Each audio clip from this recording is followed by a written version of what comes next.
साल 2023 एलियंस और यूएफओज में दिलचस्पी रखने वालों के लिए महत्वपूर्ण दौर है। शायद हर महीने हमें कोई न कोई प्रूफ, थियरीज या फिर आपत्तिजनक सबूत देखने को मिल रहे हैं। पिछले वीडियो में हम इसी संदर्भ में फॉर्मर यूएसएएफ ऑफिसर डेविड ग्रश के यूएपीज क्लेम के बारे में काफी कुछ जान पाए थे, लेकिन अब एलियंस की कहानी को आगे बढ़ाते हुए हम मेक्सिको पहुंच गए हैं, जहां एक बार फिर एलियंस और उनकी दुनिया को लेकर कुछ एविडेंस सामने आना चाह रहा है। तो क्या मैक्सिकन जर्नलिस्ट और यूएफओ एंथुसियास्ट जेमी मौसान सच में किसी एलियन बॉडी को ढूंढ लाए हैं जो आज से करीब 1000 साल पहले से धरती पर मौजूद था? इसी संदर्भ में जानेंगे आज की वीडियो में।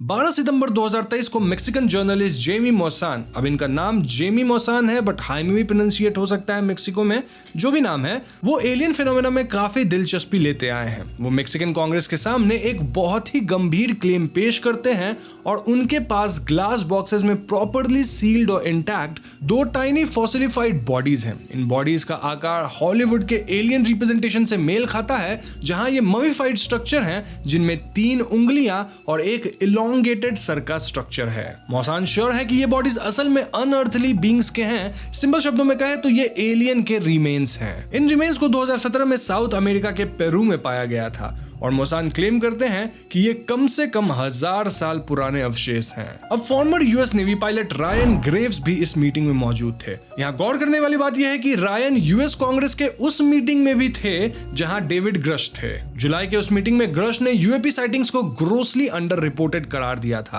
लेकिन इस मीटिंग के बाद ग्रेव्स काफी नाराज दिखाई दिए। उनका मानना है कि मौसान ने एलियंस यानी दूसरे दुनिया के बीइंग्स को ढूंढने के काम को एक मजाक बनाकर रख दिया है। कमिंग टू मौसान का कहना है कि उनके पास कुछ ऐसे रिपोर्ट्स हैं जो ये प्रूव कर सकते हैं कि पाए गए ममीफाइड बॉडीज धरती पर मौजूद कोई ऑर्गेनिज्म या लिविंग बीइंग है ही नहीं। कांग्रेस हियरिंग और सोशल मीडिया पर उन्होंने बार बार दावा किया कि उनके साइंटिफिक एनालिसिस और उनका स्टडी रिसर्च प्रूव करता है कि ये स्पेसिमेन 1000 साल से ज्यादा पुराने हैं और कोई अर्थली स्पीसीज नहीं है। अगर इन बॉडीज की बात करें तो उनमें से एक को मौसान फीमेल कह रहे हैं, क्योंकि अपेरेंटली डिस्कवरी के दौरान इस एक स्पेसिमेन में फर्टिलाइजेबल एग्स मिले हैं। मौसान अपनी फाइंडिंग से काफी एक्साइटेड है और दावा करते हैं कि this is one of the most important things that happened to humanity और पूरी दुनिया को मिलकर इस पर काम करना चाहिए। उन्होंने इंटरनेट पे डीएनए रिजल्ट्स और कार्बन डेटिंग टेस्ट्स भी शेयर किए in order to support his claims, लेकिन सवाल यही है कि क्या उनके क्लेम्स सच हैं?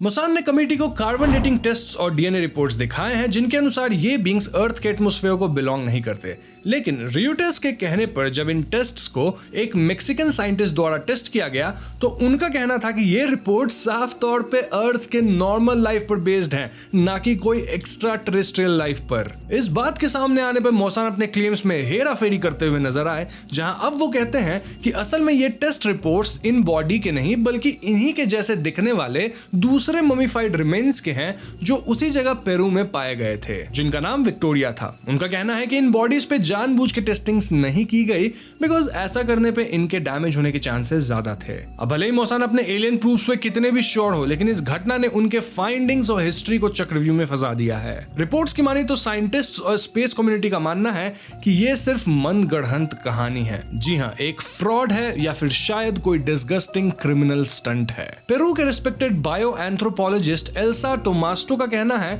कि उन्हें बहुत दुख है कि ऐसे बेबुनियाद बकवास को इंटरनेशनल फुटेज दी जा रही है। उनका मानना है कि इससे पहले भी ऐसे क्लेम्स किए जा चुके हैं जहां आर्कियोलॉजिकल फाइंडिंग्स में मिले ममीफाइड रिमेन्स को एलियंस और एक्स्ट्रा टेरेस्ट्रियल बीइंग्स का नाम देकर अफवाह उड़ाई गई। एक्सपर्ट्स का कहना है कि कितने ही बार ये रिमेन्स प्री हिस्पैनिक बच्चों के, किसी के परिवार के या किसी जानवर के पाए गए हैं। इस तरह की न्यूज ऐसे ट्रैजिक इंसिडेंट्स की खिल्ली उड़ाने के बराबर है। आखिर कब तक हम लोगों की की भावनाओं का मजाक बनाएंगे। अब मौसान का जो एलियन रिमेन का जो क्लेम है उसके बाद साइंटिफिक कम्युनिटी में काफी हलचल मच गई है। एक तरफ पेरुवियन ऑफिशियल्स ने आपत्ति जताई क्योंकि ऐसे ममीफाइड रिमेन्स गैर सरकारी ढंग से पेरू से बाहर गए तो गए कैसे। इनफैक्ट मौसान के खिलाफ इस वक्त एक क्रिमिनल कंप्लेंट भी दर्ज कर दी गई है। वहीं सेक्रेटरी ऑफ नेवी के health and science research unit के डायरेक्टर बेनिटेस भी इसी सपोज डिस्कवरी पे सामने आए हैं और उनका कहना है कि डीएनए रिजल्ट से ये कह पाना मुश्किल है कि ये रिमेन्स धरती पर पाए जाने वाले लिविंग बींग्स के हैं या फिर एलियंस के।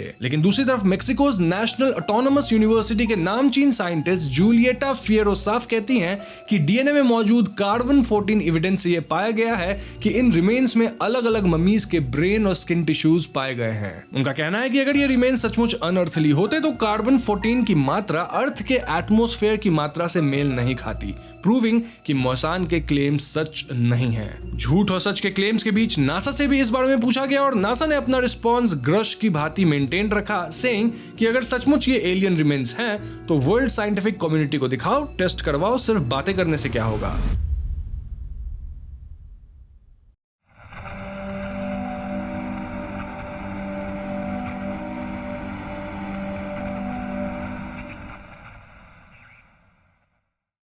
इस मामले में बात चाहे जो भी सामने आए, यहाँ खुद मौसान के लिए हालत ठीक नहीं लग रहा है। गौर करें कि मौसान पहले भी ऐसे क्लेम्स उड़ा चुके हैं जिसमें उन्हें कुछ ममीफाइड रिमेन्स मिले जिन्हें वो एलियन और यूएफओ से जोड़ रहे थे, लेकिन बाद में पता चला कि वो ह्यूमन और एनिमल रिमेन्स थे। 2017 में मौसान एक टीवी डॉक्यूमेंट में नजर आए थे जहां उन्हें नाज़का लाइन के पास कुछ ऐसे ही अवशेष मिले, लेकिन बाद में टोमास्टो और पैलियोंटोलॉजिस्ट गिस्मोंडो ने इस थियरी को डिबंक किया, सेइंग कि इस डॉक्यूमेंट्री में डॉक्टर्ड रिमेन्स दिखाए गए हैं। जहां तक बात रीसेंट इंसिडेंट की है, खुद मौसान भी क्लियरली कुछ भी कहने से कतरा रहे हैं। जब उनसे पूछा गया कि उन्होंने आखिर इन रिमेन्स को हासिल कैसे किया तो वो कहने लगे कि वो सही वक्त आने पर सब कुछ बताएंगे। अब ये सही वक्त कब आएगा भगवान जाने। रिपोर्ट्स की माने तो मौसान ने ये रिमेन्स एक मैक्सिकन सिटीजन से एक्वायर किया है जिसने अपनी आइडेंटिटी रिवील करने से मना कर दिया है। काफी ज्यादा डॉक्टर्ड स्टोरी लग रही है।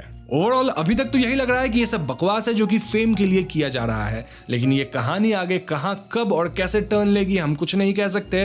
तो जो भी बातें हो रही है सुन के न्यूज को और क्लेम से ही हो रही है। इसमें आपकी राय मेरे से अलग हो सकती है और आप कमेंट सेक्शन का इस्तेमाल करके अपनी राय भी मुझे जरूर बताएं। वीडियो पसंद आई हो तो इसे लाइक और शेयर करें। साथ ही अगर हमारे चैनल पर नए हैं तो हमें सब्सक्राइब करके बेल आइकन को जरूर दबा दीजिएगा क्योंकि हम अपने चैनल पे ऐसी वीडियोस लाते रहते हैं। पीस।